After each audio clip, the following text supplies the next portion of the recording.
Today we'll be talking about Owain Thomas, a man who in 2019 was arrested for deplorable actions of online abuse towards younger children. Owain was born around 1990 in the small town of Pontypridd, located in southern Wales. He was described by his lawyer as a loner in school, sitting by himself, not talking to others, and the idea of socializing seemed rather bothersome to him. Growing up, he would find solace in music, like playing the harp or learning how to sing, all the while keeping to himself. This would eventually bleed onto his later years after graduating from the College of Aberystwyth.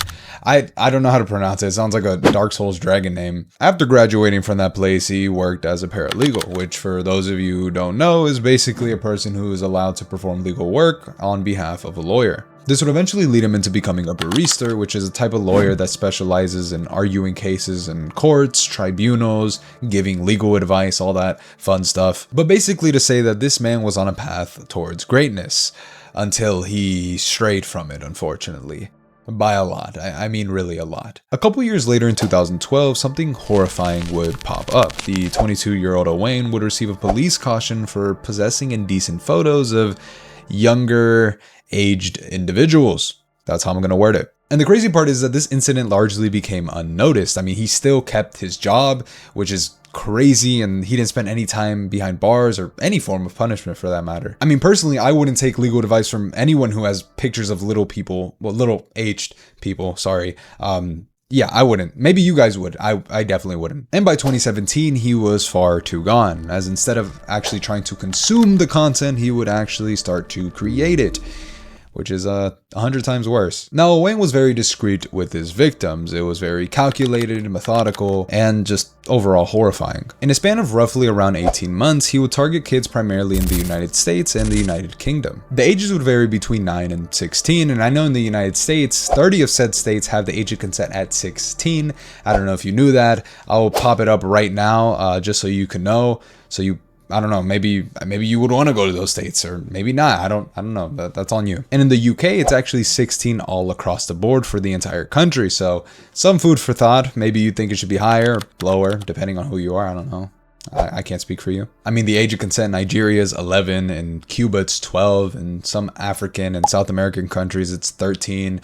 So honestly, it's not as bad in America and the UK as it is in those places, because that's pretty bad. I mean, there's always bigger fish to fry. But sorry, getting back on topic, Owain would mostly target kids via popular games with children like Roblox, Minecraft, probably some Fortnite sprinkled in there. He even used Skype, which his Skype was used for more deplorable and horrible stuff, so we'll get into that later. But Roblox was Owain's best bet, as it was most accessible to kids, as it was free, and Roblox doesn't care if PDFs are on their platform. I mean, really, they don't. They are, as of today, silencing people who catch the bad guys instead of actually getting the bad guys themselves. It's like arresting a police officer for catching bad people. I think that's a good analogy. It's like Roblox is saying, guys, stop catching PDFs on our platform. It's making us look bad. It's supposed to be sunshine and rainbows. I don't know, it's weird. But Owain's tactical moves would play outside of Roblox. He created 9 fake Facebook accounts, multiple Skype and gaming accounts. I mean, this man was on a mission. Sometimes he would even pose as a kid himself, sometimes playing as a younger boy or a little girl, even changing his voice to play the part. He would first befriend a child, start to build trust with casual chats and joking around, then eventually escalate to dares. And I don't have to tell you what these dares specifically sounded like, but let's just say they were very, very disgusting, and he said all of this with a lighthearted undertone. But eventually got even worse. He would offer incentives like Robux to make children do the stuff that he asked for. Like in this one case where he offered this 10-year-old 400 Robux, which is $5 worth of Roblox currency, and thus was to basically have the child perform explicit actions on a webcam. Very disgusting. And worst of all, he would record them doing this stuff, which he would use for later, which is some really nasty stuff. And he had that Telegram running. We'll talk about that in a bit. But with this incentive principle that is akin to extortion, the kids would get used to it. And instead of Owain himself giving out the prices, the children would go out of their way to make their own deals with Mr. Thomas, basically making them desensitized to the actions they were committing on the webcam. Which I would argue is one of the worst aspects of his grooming behaviors, because putting children in uncomfortable uncomfortable situations is already bad enough, but making them embrace and think it's okay to do so because of some Robux, Mine Coins, or V-Bucks, whatever the hell the kids like nowadays, yeah, I would argue that's 100% worse. And on top of that, he even managed group chats, pretending to be multiple people at once in order to create this false sense of community. This was all done in order to push his agenda even further. So when a child would see another quote-unquote kid talk to Owain and receive Robux or Mine Coins or whatever it may have been, then the kid is going to want to do the same exact thing to get the same exact rewards. Kind of like when you're growing up, you see your friend getting a Lego, you want the same exact Lego. It's cool. That's what kids do. Yeah, this eventually got him into a deplorable state, recording every single kid he would get on a webcam call with. Pretty bad. Well, the police would eventually find Mr. Thomas as he became a lot more active, not just in the virtual world, but in real life. In November of 2018, he was driving in Ferndale, which is roughly 16-20 minutes northwest of Pontypridd, his hometown where he was born and raised. In his silver flat, he drove up to a group of young boys, ages varying from 7 to 14, near a playground. He blatantly asked the kids to expose themselves, and at this point, you're probably thinking, why the hell would he do that? And I don't have the answer, but especially at this moment, you realize this guy isn't even trying anymore. He's not luring them out with candy or Pokemon cards. He's just demanding what he wants, which is really bad. And the reaction from the kids was extremely rational. They told their parents, and the parents ended up telling the authorities. I mean, I don't know what else Owain expected. The cause and effect is pretty obvious here. I mean, did he really think he could drive around parks and tell kids to expose themselves without any repercussions?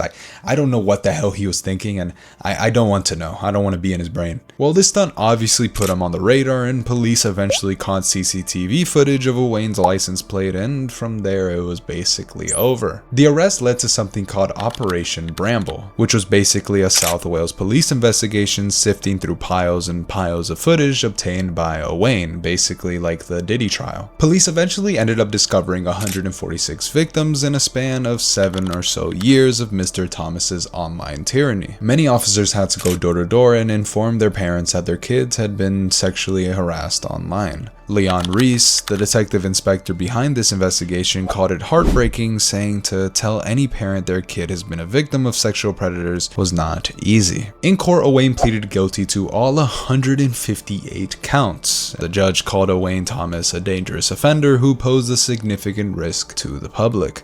Makes sense. And the judge ended up giving him a 10-year sentence in prison with 5 years on extended license, which is nothing compared to the horrible actions he had committed. Which, just to compare crimes, possessing over a pound of marijuana in the state of Virginia can land you 10 years in prison, and sexually exploiting, manipulating, and videoing 146 children in UK or Wales will land you the same amount of time. I mean, in this one study by the USSC, it says average CP collectors, if you would call them that, get an average of 104 months in prison, which I feel like it should be way more because I can excuse many criminal actions, but once you do this type of stuff, it's kind of like you've gone too far. I don't know. That's the way I see it. I don't really see much redemption arcs when it comes to people who like CP or do CP or whatever it may be. Like, I don't know why we don't see stuff like this as akin to murder, especially in this guy's case. I mean, 146 victims, you have to try your hardest to get that much. I mean, that has to have been his life goal, his mission. Well, with that being said, he will remain behind bars until 2029, so parents in Wales, you can